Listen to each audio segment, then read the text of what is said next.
एल्गार परिषद माओवादियों से संबंध होने के मामले में आरोपी और जेल में बंद कवि और कार्यकर्ता वरवर राव कोरोना संक्रमित पाए गए हैं। हालत बिगड़ने के बाद वरवर राव को शनिवार देर रात मुंबई के नानावती अस्पताल में शिफ्ट किया गया है। उन्हें न्यूरोलॉजी और यूरोलॉजी से जुड़े इलाज के लिए वहां शिफ्ट किया गया है। बता दें कि इससे पहले नवी मुंबई के तालोजा जेल में बंद वरवर राव को सेंट जॉर्ज अस्पताल में भर्ती कराया गया था, जहां वो कोरोना पॉजिटिव पाए गए थे। सेंट जॉर्ज हॉस्पिटल के मेडिकल सुपरिटेंडेंट डॉक्टर आकाश खोबरा गड़े के अनुसार वरवर राव को शनिवार देर रात करीब 1 बजे नानावती अस्पताल में शिफ्ट किया गया है। उन्होंने इस बात की पुष्टि की कि राव को कोविड-19 से जुड़ी अधिक परेशानी नहीं हुई है। उनको न्यूरोलॉजी और यूरोलॉजी से जुड़े इलाज के लिए शिफ्ट किया गया है। वहीं जॉर्ज अस्पताल की तरफ से कहा गया है कि कोविड-19 के इलाज के दौरान वरवर की छाती का एक्सरे और ईसीजी ठीक थी। इसके साथ ही उनका सीटी स्कैन भी कराया गया था। निजी अस्पताल में वरवर राव को भर्ती कराए जाने का फैसला राष्ट्रीय मानवाधिकार आयोग की ओर से महाराष्ट्र सरकार को दिए गए नोटिस के बाद आया है, जिसमें उसने राव के बेहतर स्वास्थ्य को सुनिश्चित करने को कहा था। अस्पताल के अधिकारी ने बताया कि राज्य सरकार द्वारा संचालित जेजे अस्पताल में न्यूरोलॉजिस्ट ने उनका चेकअप किया, जिसके बाद पता चला कि वो डेलीरियम बीमारी से पीड़ित हैं। डेलीरियम मन की एक गंभीर रूप से परेशान अवस्था है। इसमें इंसान को बेचैनी, भ्रम और असंयमता होने लगती है। यही नहीं, इसमें बुखार और डिसऑर्डर जैसी समस्या भी देखी जाती है।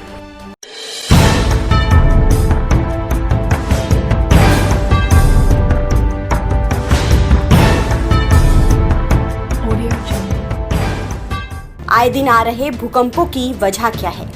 दिल्ली समेत देश के अन्य राज्यों में आए दिन आ रहे भूकंप के झटकों से लोग जबरदस्त घबराए हुए हैं। अप्रैल माह से लेकर अब तक कई बार भारत में भूकंप से धरती डोल चुकी है। भारत ही नहीं, पिछले कुछ समय से अन्य कई देशों में भूकंप आया। ऐसे में हर कोई ये जानना चाहता है कि पिछले कुछ समय में ऐसा क्या बदलाव हुआ कि बार बार भूकंप से धरती कंपन कर रही है। क्या धरती को प्रकाश देने वाला सूरज इस भूकंप की वजह बन रहा है? दशकों से वैज्ञानिक इस पर शोध कर रहे हैं, लेकिन ये अभी भी रहस्य बना हुआ है कि भूकंप क्यों आते हैं। वैज्ञानिकों के अनुसार भूकंप के झटकों का पहले से अनुमान लगा पाना आसान नहीं होता है, लेकिन हाल ही में हुए शोध में ऐसा अनुमान लगाया जा रहा है कि इन भूकंप के धीरे और तेज झटकों के पीछे सूरज पर होने वाले विस्फोट जिम्मेदार हो सकते हैं। ये अध्ययन रोम के national institute of geophysics and volcanology के वैज्ञानिकों की टीम ने किया है। उन्होंने अपने अध्ययन में इस बात की खोज की कि सूरज पर जो विस्फोट होते हैं, उनसे निकलने वाला प्लाज्मा और दूसरे पार्टिकल ने केवल धरती को प्रभावित करते हैं, बल्कि धरती पर आने वाले भूकंप का भी कारण हो सकते हैं।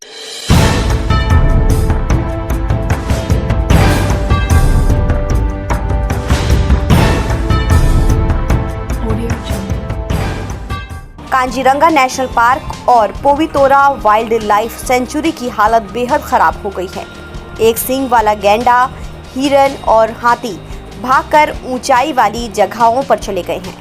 कई जीव तो ऊंचाई वाली जगहों पर बनाए गए शेल्टर में छिपे हुए हैं। असम से एक गैंडे का ऐसा ही वीडियो सामने आया है। इस वीडियो में दिखाई दे रहा है कि गैंडा बाढ़ से बचने के लिए ऊंचाई वाले स्थान पर जाने की कोशिश कर रहा है और रास्ते में पड़े हाईवे पर थक कर सो जाता है। उसका ये वीडियो तेजी से वायरल हो रहा है। ये वीडियो कांजीरंगा राष्ट्रीय उद्यान और टाइगर रिजर्व क्षेत्र में पड़ने वाले राष्ट्रीय राजमार्ग 37 का है। मौजूदा समय में इसका 85% हिस्सा बाढ़ में डूबा है। ऐसे में एक गैंडा बाढ़ से बचने के लिए ऊंचाई वाले स्थान की ओर जा रहा था। बीच में हाईवे पड़ा तो थक कर वहीं आराम करने लगा। सोशल मीडिया पर वायरल हो रहे इस वीडियो में वन कर्मचारियों और पुलिस के गार्ड भी दिख रहे हैं। वो गैंडे की सुरक्षा करने के साथ ही हाईवे पर वाहनों और लोगों की आवाजाही को भी सुनिश्चित कर रहे हैं।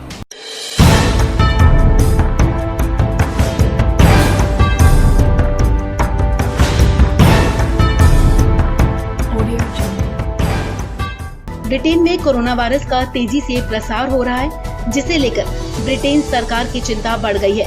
ऐसे में ब्रिटेन सरकार लाखों मुफ्त कोरोना वायरस एंटीबॉडी टेस्ट करने की योजना बना रही है। आपको बता दें कि इस टेस्ट में फिंगर प्रिक यानी कि उंगली में सुई चुभाने के तुरंत बाद परिणाम आ जाते हैं। ब्रिटेन के एक अखबार की खबर में ये बात कही गई है। द डेली टेलीग्राफ की खबर के मुताबिक घर में होने वाले इस टेस्ट को ऑक्सफोर्ड यूनिवर्सिटी के एक समूह ने डायग्नोस्टिक कंपनियों के साथ मिलकर तैयार किया है। ये टेस्ट 20 मिनट के अंदर बता सकता है कि क्या कोई व्यक्ति कोरोना वायरस के संपर्क में आया है या नहीं। आपको बता दें कि जून में किए गए मानव परीक्षणों में इसके नतीजों को 98.6% सही पाया गया। ब्रिटेन सरकार के एंटीबॉडी टेस्ट कार्यक्रम की अगुवाई कर रहे ऑक्सफोर्ड के प्रोफेसर सर जॉन बेल ने कहा, ये रैपिड टेस्ट वाकई में आश्चर्यजनक है और खास बात ये कि इस टेस्ट को हम खुद भी घर पर कर सकते हैं। अखबार ने अपनी रिपोर्ट में कहा कि अभी तक ब्रिटेन में केवल एंटीबॉडी टेस्ट के इस्तेमाल को मंजूरी मिली हुई है, जिसमें खून के नमूने लेकर परीक्षण के लिए लैब में भेजे जाते हैं, जिसमें कई दिन लग जाते हैं। लेकिन अब ब्रिटेन में नई फिंगर प्रिक के हजारों प्रोटोटाइप तैयार किए गए हैं। उम्मीद है कि आने वाले दिनों में इसे मंजूरी मिल जाएगी। आपको बता दें कि ब्रिटेन में कोरोना वायरस का तेजी से प्रसार हो रहा है। यहाँ पिछले 24 घंटे में 827 नए कोरोना वायरस के मामले सामने आए हैं। इसे लेकर ब्रिटेन सरकार की चिंता बढ़ गई है। हालांकि ब्रिटेन ने बहुत तेजी से कोरोना वायरस पर नियंत्रण पा लिया था, लेकिन यहाँ एक बार फिर से कोरोना वायरस के प्रसार में तेजी देखी जा रही है। दुनिया की सूची में वो 10वें स्थान पर है। अब तक देश में कोरोना संक्रमितों की संख्या 2,94,066 के पार हो गई है।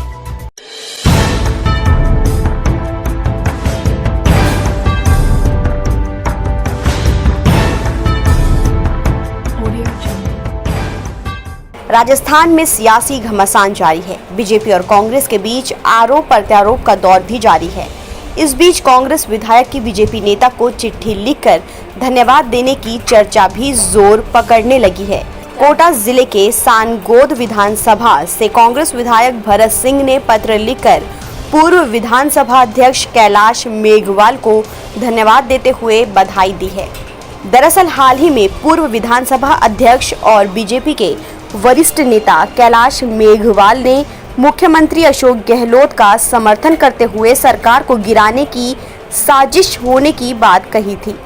साथ ही उन्होंने हॉर्स ट्रेडिंग को गलत बताते हुए सीएम अशोक गहलोत का समर्थन किया था, जिसके बाद से बीजेपी में भी इस बात को लेकर चर्चा गर्म है। अब उनके समर्थन के लिए कांग्रेस विधायक भरत सिंह ने कैलाश मेघवाल को धन्यवाद दिया है। जानकारी के मुताबिक भरत सिंह की ओर से कैलाश मेघवाल को पत्र लिखते हुए कहा कि आप विधानसभा के वरिष्ठ विधायक हैं, विधानसभा के पूर्व अध्यक्ष भी रह चुके हैं। आपको मैं धन्यवाद एवं बधाई देना चाहता हूं कि आपने अपनी पार्टी की कांग्रेस सरकार को गिराने की साजिश में शामिल होने पर एक बयान देकर आलोचना की है। प्रजातंत्र में वर्तमान गंदी राजनीतिक व्यवस्था में आपका साहसी बयान सराहनीय कदम है। हम सबको पार्टी लाइन से ऊपर उठकर सही बात के लिए बोलना चाहिए, अन्यथा जनता का विश्वास जनप्रतिनिधियों पर से पूरी तरह से उठ जाएगा। ये प्रजातंत्र के लिए अच्छा संकेत नहीं है। बता दें कि प्रदेश की राजनीतिक घटनाक्रम को लेकर कैलाश मेघवाल ने कहा था कि जिस प्रकार प्रदेश में पिछले 2 महीने से सरकार गिराने का माहौल बना हुआ है, हॉर्स ट्रेडिंग हो रही है, वो बहुत दुर्भाग्यपूर्ण है। बीजेपी कभी ऐसे लोगों की सहायता नहीं करेगी। राजस्थान में आज़ादी के बाद कई बार सरकारें बदली, विधानसभा के अंदर पक्ष विपक्ष के बीच जमकर बहस भी हुई, लेकिन सत्ताधारी पार्टियों के विपक्षी पार्टियों से मिलकर सरकार गिराने के जो षड्यंत्र आज हो रहे हैं, वैसा पहले कभी नहीं देखा। बता दें कि राजस्थान में कांग्रेस पार्टी 2 खेमों में बंट गई है। अशोक गहलोत और सचिन पायलट दोनों आमने सामने हैं। सचिन पायलट के बगावती तेवर से गहलोत सरकार पर संकट के बादल मंडराने लगे हैं। हालांकि अभी तक गहलोत सरकार बचाते नजर आ रहे हैं।